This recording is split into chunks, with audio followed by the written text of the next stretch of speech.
চিকেনটা এভাবে রান্না করলে কাউকে খাওয়ার কথা বলতেই হবে না। এই ঘ্রাণেই সবাই প্লেট নিয়ে বসে পড়বে, সবার আগে আমাকে খেতে দাও।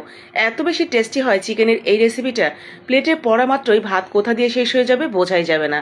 শুধুমাত্র রান্নার ধরনটা একটু এদিক সেদিক করে নিয়েছি, আর মশলাপাতি যা ব্যবহার করেছি সব কিছু কিন্তু সবার ঘরেই আছে। চলেন দেখে নেই কীভাবে এতটা লোভনীয় একটা চিকেনের রেসিপি খুব সহজে একদম হাতের কাছে থাকা মশলা দিয়েই বানিয়ে নিয়েছি।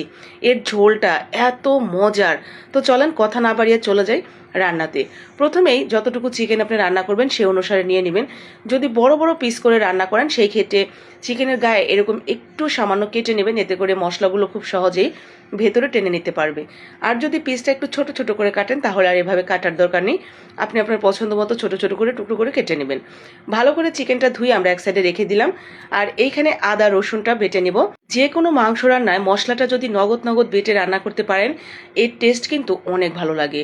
নর্মালি আমরা বাটা মশলা বেটে ফ্রিজে রেখে দিই, সেটা দিয়েই কিন্তু রান্না করি। সেই বাটা মশলায় রান্না করার টেস্ট আর একদম সাথে সাথে পাটায় বেটে মশলাটা রান্না করলে এর টেস্ট আকাশ পাতাল পার্থক্য।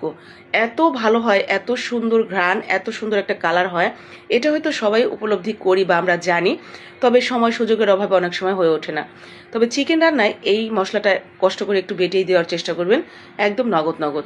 আদা রসুন বাটা হয়ে গেলে আমরা এখানে পেঁয়াজটাও বেটে নিয়েছি যতটুকু প্রয়োজন সে অনুসারে। আর সাথে দিয়ে দিলাম কাঁচামরিচ। আমি শুকনো মরিচের ঝালও ব্যবহার করব, তো সেই অনুসারেই কিন্তু এখানে মাত্র 3টা কাঁচামরিচ ব্যবহার করেছি। কাঁচামরিচটাও ঠিক এইভাবে আধ বাটা করে বেটে নিয়েছি, তো বাটা হয়ে গেছে। এখন সমস্ত মশলাপাতির সাথে আরও সামান্য কিছু মশলা যোগ করব। এর মধ্যে প্রথমেই হলুদের গুঁড়া, মরিচের গুঁড়া, আর দিয়ে দিব সামান্য ধনিয়ার গুঁড়া, আর দিয়ে দিব স্বাদ মতো লবণ। একটু রান্নার তেল দিয়ে এই মশলার মিশ্রণটা খুব ভালো করে আমরা মেখে নিচ্ছি। এটা মাখানোর সময় যা সুন্দর একটা স্মেল আসছিল, তো খুব ভালো করে দেখেন হাত দিয়ে মেখে নিয়েছি। এখন এই মশলাটার সাথে চিকেনটা অ্যাড করে দিচ্ছি। চিকেনটা সুন্দর করে মেখে এটা আমরা রেখে দিব কমপক্ষে 20 থেকে 30 মিনিট।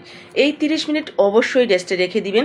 এতে করে এই চিকেনের টেস্ট মানে আপনি যতটা আশা করেছেন তার থেকে অনেক গুণ বেড়ে যাবে। মাংস রান্না, গরুর মাংস, খাসির মাংস অথবা মুরগির মাংস যেটাই হোক না কেন, মেখে যদি কিছুক্ষণ রেখে দেওয়া যায় এটার টেস্ট কিন্তু অনেক ভালো হয় এবং রান্নাটাও খুব দ্রুত হয়ে যায়। কারণ এই যে লবণ টবণ মশলা টশলা খেয়ে এটা অনেকটা রেডি হয়ে থাকে রান্নার জন্য। তো আমরা অবশ্যই কমপক্ষে 25 থেকে 30 মিনিট রেখে দিব রান্নার আগে। এরপরে রান্নার সময় হয়ে আসলে প্যানের মধ্যে আমি দিয়ে দিয়েছি গরম মশলা, তেজপাতা, সামান্য একটু জয়ত্রী দিয়েছি আর কয়েকটা কালো গোলমরিচ। তো সব কিছু দিয়ে ফোড়ন দিয়ে আমরা দিয়ে দিলাম সেই চিকেনটা সরাসরি তেলের উপরে। তেলের উপরে এই চিকেনটা আমরা কিছুক্ষণ নাড়াচাড়া করে একটু রান্না করে নেব। এরপরে দিয়ে দিব পরিমাণ মতো পানি। তো খুব সুন্দর করে এটাকে আমরা একটু কিছুক্ষণ রান্না করে যখন এই মশলা থেকে খুব সুন্দর একটা স্মেল বের হবে তখন আমরা এখানে পানিটা অ্যাড করে দিব। অবশ্যই কুসুম গরম পানি অ্যাড করবেন। তো দেখতেই পাচ্ছেন আমার কিন্তু চিকেনটা খুব সুন্দর করে তেলের উপরে একদম ভালোভাবে কষানোটা হয়ে গেছে। এখন দিয়ে দিলাম গরম পানিটা। তো গরম পানিটা দিয়ে আমরা কিছুক্ষণ ওয়েট করব এটা সিদ্ধ হওয়ার জন্য পুরোপুরি।